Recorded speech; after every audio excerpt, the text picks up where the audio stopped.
শ্রী আমার রান্নাঘরে প্রতিদিনের মতন আবার একটা রেসিপি নিয়ে হাজির হয়ে গেছি ফ্রেন্ডস। আমার রেসিপিটা দেখার জন্য সবাইকে জানাই স্বাগত।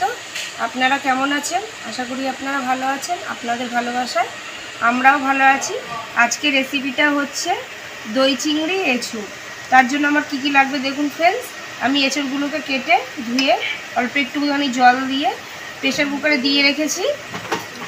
আলু ছোটো ছোটো করে কেটে নিয়েছি, পেঁয়াজ কেটেছি, মশলার থালিতে আছে হলুদ, গোটা জিরে, এলাচ, আদা বাটা, রসুন বাটা, লঙ্কার গুঁড়ো, জিরে ধনে হাতে বেটে রেখেছি, টক দই, টমেটো, আগে থেকে চিংড়ি মাছটাকে ধুয়ে নুন হলুদ মাখিয়ে রেখে দিয়েছি, সাথে আছে সরষের তেল।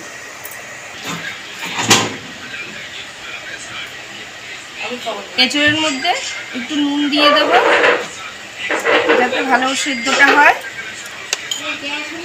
একটু হলুদ গুঁড়োও দিয়ে দেবো, একটু নাড়িয়ে নেব যাতে সব মিশে যায়।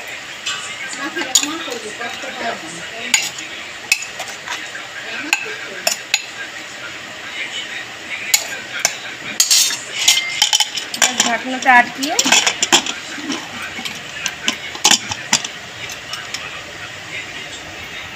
প্রেসার কুকারটা বসিয়ে দিয়েছি এঁচড়টা সেদ্ধ হওয়ার জন্য।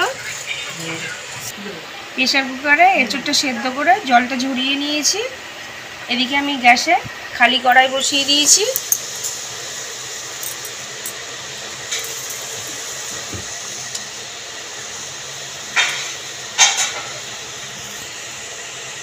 খালি কড়াই গরম হয়ে গেছে, তেল দিয়ে দেবো। তেলটা গরম হওয়ার জন্য একটু সময় নেব। তেল গরম হয়ে গেছে, আগে থেকে আলু কেটে রেখেছিলাম, আলুগুলোকে ভেজে নেব।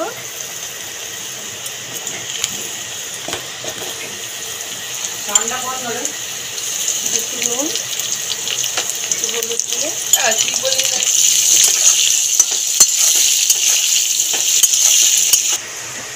আলুগুলো ভাজা হয়ে গেছে লাল লাল করে, আলুগুলোকে তুলে নেব।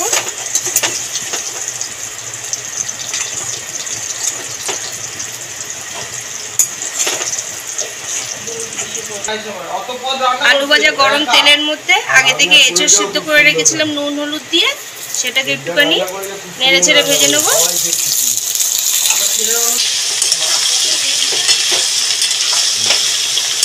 ভেজে নিয়েছি, এসবটা এবার তুলে নেব।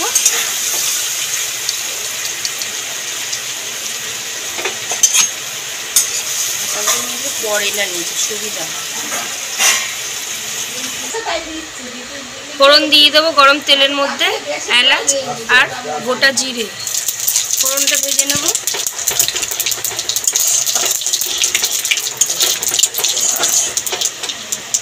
ফোড়নটা ভাজা হয়ে গেছে, আগে থেকে পেঁয়াজ কেটে রেখেছি, পেঁয়াজগুলোকে দিয়ে দেবো। পেঁয়াজের মধ্যে একটু নুন দিয়ে দেবো যাতে তাড়াতাড়ি ভাজা ভাজাটা হয়ে যায়, পেঁয়াজটাও তাহলে সেদ্ধ হয়ে যায় তাড়াতাড়ি।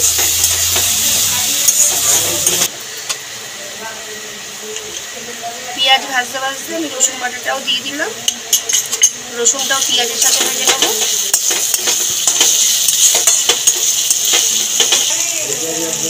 পেঁয়াজ রসুন ভাজা হয়ে গেছে, নুন হলুদ মাখা চিংড়ি মাছ দিয়ে দিলাম, চিংড়ি মাছটাকেও ভেজে নেব।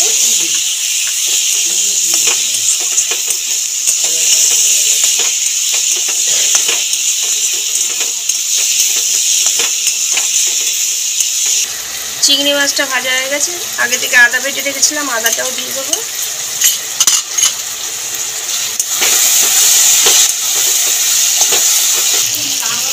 আদাটা দিয়ে আদাটাও নেড়ে ছেড়ে ভেজে নিয়েছি, আদার কাঁচা গন্ধ চলে গেছে। এবার টমেটো গ্রেট করে রেখেছিলাম, টমেটোটা দিয়ে দেবো। টমেটোটা একটু নেড়ে ছেড়ে ভেজে নেবো।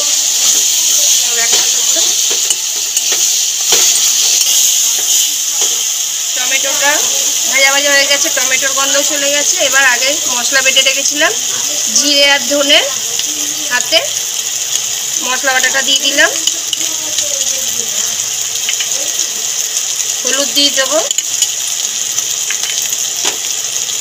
লঙ্কার গুঁড়ো,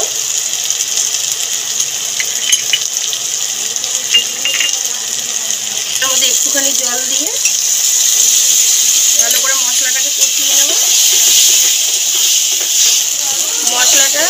কষানো হয়েই এসছে, তেল ছাড়তে শুরু হয়ে গেছে।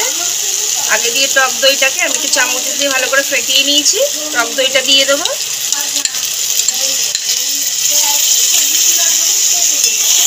টক দইটা দিয়ে ভালো করে কষিয়ে নেব। মশলা কষানো হয়ে গেছে,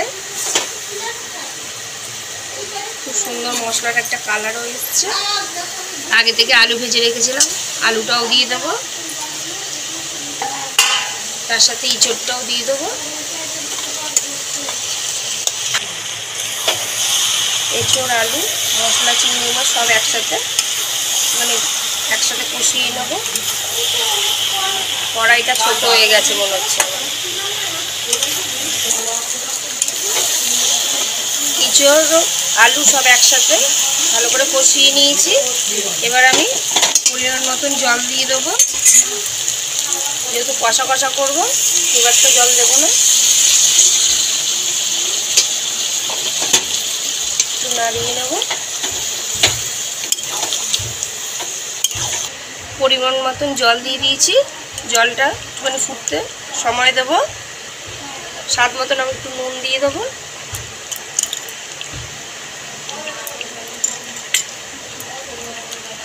ব্যাস কিছুক্ষণ ধরে একটু ফুটতে সময় দেবো এটাকে। জলটা শুকিয়ে গেছে, পুরো মাখা মাখা হয়ে গেছে আমার দই চিংড়ি এঁচড়। নামানোর আগে একটু গরম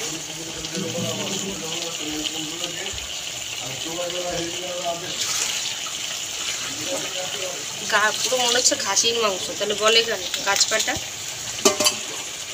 ব্যাস একটুখানি নাড়িয়ে চাড়িয়ে নামিয়ে নেব। ফ্রেন্ডস, ইঁচড় আর চিংড়ি তো মোটামুটি সবাই করে থাকেন। একদিনকার এরকম দই দিয়ে করবেন, একটু অন্যরকম স্বাদ লাগবে। খাবারটা একটু ভিন্ন স্বাদ হলে মাঝে মাঝে ভালোই লাগে, তাই জন্যই বলছি একটু দই দিয়ে করে দেখবেন ফ্রেন্ডস। এবং চিংড়ি মাছ দিয়েছো, আশা করি আপনাদের খুব ভালো লাগবে। রেসিপিটা দেখে যদি ভালো লেগে থাকে তাহলে প্রতিদিনের মতন ভালোবেসে পাশে থেকে একটা লাইক, শেয়ার, সাবস্ক্রাইব করে দেবেন বন্ধু। ভালো থাকবেন, সুস্থ থাকবেন। Thank you.